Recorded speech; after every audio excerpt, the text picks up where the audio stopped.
They don't want me to tell you this because it cuts into their profits, but this is a scam. Okay, GMC. My question is, why are you designing transmissions that only last 30,000 miles? Let's talk about why pickup trucks actually aren't selling. Millions of Americans are finding out their brand new trucks are falling apart before the first oil change, and everyone knows why. Before we get into it, hit like and subscribe so you don't miss the next one. All right, here we go again, guys. Can't make this up. I'm driving home. I'm going down Pooler Parkway, and this truck just stops working. So I was driving my truck, and the engine light came on, and I just lost all my forward propulsion. That's the same thing that happened before they addressed this recall and rebuilt this engine. And I had to coast into this side road, and when I try to start the truck,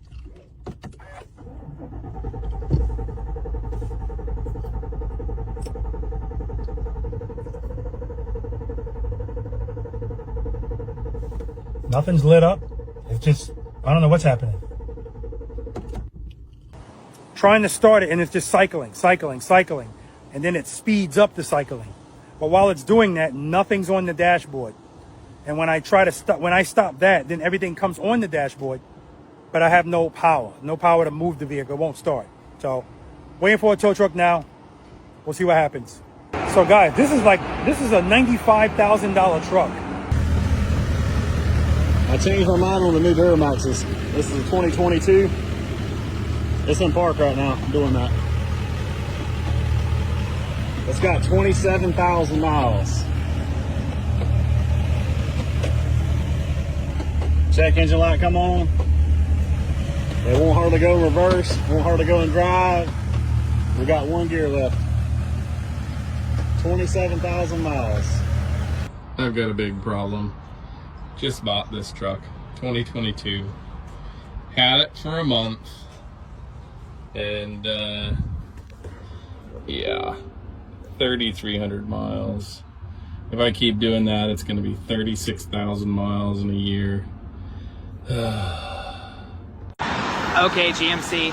My question is, why are you designing transmissions that only last 30,000 miles? Yeah, this truck is dog shit. For 100 grand, you get this GMC Denali, and it's gonna break down. Just a heads up to everyone else that are buying these pieces of garbage. The new GMC truck just broke down in the middle of the road. And yes, many owners of these models have reported transmission problems.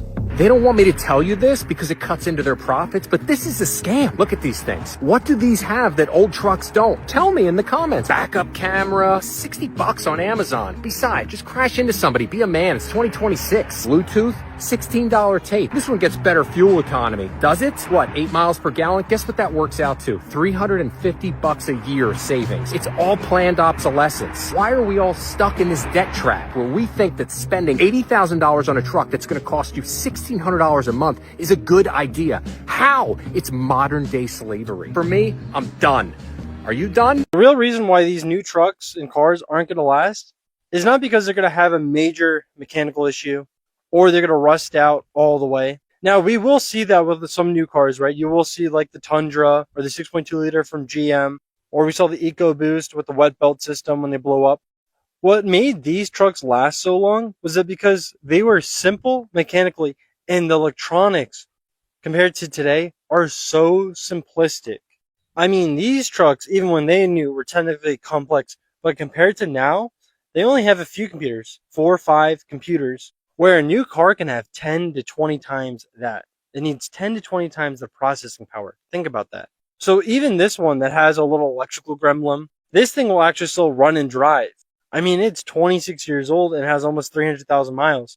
But the other thing too, these new cars are all software driven. And the scary part about that is how long are the manufacturers going to support the software on these cars, like on the back end?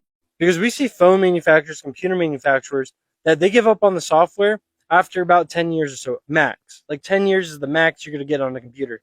So how long are we going to make the manufacturers stand behind the software on these cars so they actually work properly? Have you noticed that pickup truck beds just keep getting smaller and smaller? Yeah, these two trucks right here have the same bed length. It seems a little goofy when you see it side by side like this. Well, you're not imagining things. In 1979, the average truck bed length was about 64% of the entire truck's length. In 2021, that was reduced to 37%. At the same time, pickup trucks keep getting bigger and heavier. A 1979 Ford F-150 would have started around 3,000 pounds.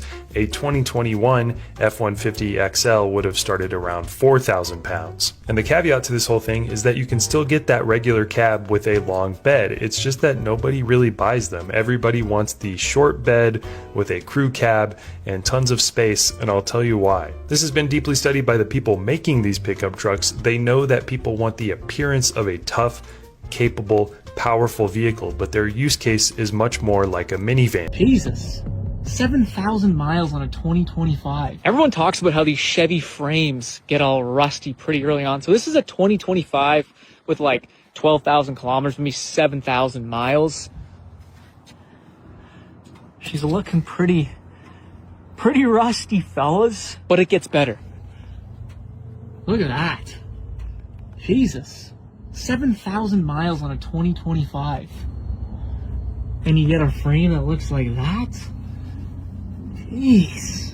Now look, granted, we are up here in Canada where they salt the roads to living hell, but I mean, you know, you'd like to think the frame wouldn't rust that soon. I don't know, maybe I'm crazy. What do you guys think? Is this acceptable? GM, they don't paint their frames. They put this waxy stuff on it, and it just, I don't know. It's interesting. It's interesting that they don't paint their frames and their frames seem to rust the fastest. Is that a coincidence? This right here is why the 2019 and up Ram 1500 is the worst truck you can buy. You are absolutely getting scammed out of your money. And this is personally why I will never buy a Ram truck, because of the corners cut in engineering. The fact that the 2019 plus Ram 1500 has plastic upper control arms is actually insane to me. You are cutting costs so much that you put plastic upper control arms instead of metal upper control arms. Absolutely nobody said, hey, my metal control arms suck. I really want plastic upper control arms. And you wonder why nobody is buying your trucks anymore, why sales have absolutely dipped. It's because you cut corners. You absolutely try and save money any way you can. Then you're going to upcharge the customer for the new big screen, for all the stupid technology features y'all have. But give me plastic upper control arms. That is completely unacceptable, especially with how expensive these trucks are getting nowadays. Like, just come on, do better. I've never seen a car this new with such low miles. It's destroyed. And it's not destroyed in the way you think it is. But man, is it really starting to rust under here. This thing is a 2023. And every part of this frame that I can look at has a good amount of surface rust on it. And this thing only has 15,000 miles on it. I mean, the truck bed is still in really good shape. I mean, the interior practically looks brand new. I mean, fabric, no wear, absolutely no wear. And as you see there, 15,506 miles on it. I'm just so confused how there could be this much rust. We're not up north. This isn't a plow truck, but it is four-wheel drive. But this has to be one of the worst shifters ever made. I hate that spin dial shifter. I mean, look at the front there. The grounds are almost gone. I mean, it's absolutely wild. And this thing has a car wash subscription, so I know it's going to the car wash during the winter. I just don't know how it's this bad. That's absolutely wild.